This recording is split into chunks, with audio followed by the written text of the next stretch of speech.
সামনেই দুর্গাপূজা, তাই একটা আগমনী ফটোশ্যুটের জন্য আজকে বানাবো আগমনী মেকআপ লুক। সবার প্রথমে কলকা করে নেব আর তারপরে আই মেকআপটা করে নেব। কলকা আর আই মেকআপের ফুল ভিডিওটা আমার চ্যানেলে পেয়ে যাবে। আই মেকআপ রেডি হয়ে যাওয়ার পরে আমি প্রথমে কপালে একটু বেস মেকআপ করে নেব। কপালে ফাউন্ডেশন দিয়ে নিয়ে সেটাকে ব্লেন্ড করে দিয়ে তারপরে লাল কালারের ব্লাশার দিয়ে ভালোভাবে ব্লেন্ড করে দেবো। আর লাল কালারের ব্লাশার যেখানে শেষ করেছি হলুদ কালারের আইশ্যাডো দিয়ে সেটাকে ভালোভাবে ব্লেন্ড করে দেব। ব্লেন্ড হয়ে যাওয়ার পরে আমি ওই লাল হলুদের উপরে দুটো ডট দিয়ে তারপরে সাদা কালারের ফেব্রিক দিয়ে একটা চোখের শেপ এঁকে নেব। চোখের পুরো ফুল ভিডিওটা আমার চ্যানেলে পেয়ে যাবে।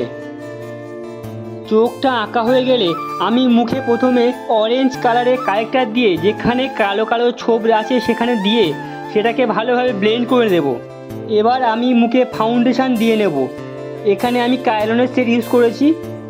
মুখে ভালোভাবে ফাউন্ডেশন দিয়ে সেটাকে ব্লেন্ড করে দেব। ফাউন্ডেশন ব্লেন্ড হয়ে যাওয়ার পরে আমি মুখটাকে গ্লো ভাব আনার জন্য সুইস বিউটির স্টোভ ক্রিম ব্যবহার করেছি। ভালোভাবে সেটাকে ব্লেন্ড করে দিয়েছি। এবার আমি চোখের নিচে, নাকের উপরে আর থুতনিতে কিছুটা কনসিলার দিয়ে নিয়েছি। কনসিলারগুলো ভালোভাবে ব্লেন্ড করে দিয়ে এবার আমি নাকের দুই সাইডে আর গালের চোয়ালিতে কন্ট্যুর দিয়েছি। আমি এখানে সবগুলো ক্রিম প্রোডাক্ট ইউজ করেছি। মেকআপটা সেট করার জন্য আমি এবার সামান্য লুজ পাউডার মুখে দিয়ে নিয়েছি। এবার ব্লাশার দিয়ে নেব। ব্লাশার দেওয়া হয়ে গেলে হাইলাইট ইউজ করব। বিশেষ করে নাকের উপরে হাইলাইট ইউজ করব এবং দু সাইডে আর লালে আভার উপরে হাইলাইটার দিয়ে নেব। আই মেকআপের এই সব স্টেপগুলো ডিটেলসে আমার আগের আই মেকআপ ভিডিওতে পেয়ে যাবে। আই মেকআপ রেডি হয়ে যাওয়ার পরে আমি হেয়ারটাকে ঠিক করে নিয়েছি।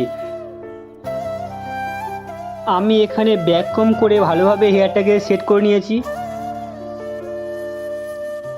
সামনের দিকে কিছুটা পাপ করে আর পিছনে পুরো চুলটা আমি ছেড়ে রেখে দিয়েছি।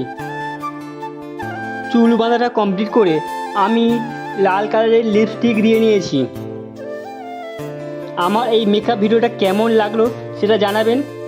ভিডিওটা ভালো লাগলে একটা লাইক করে দেবেন। চ্যানেলে যদি নতুন হয়ে থাকেন তাহলে চ্যানেলটা সাবস্ক্রাইব করে দেবেন।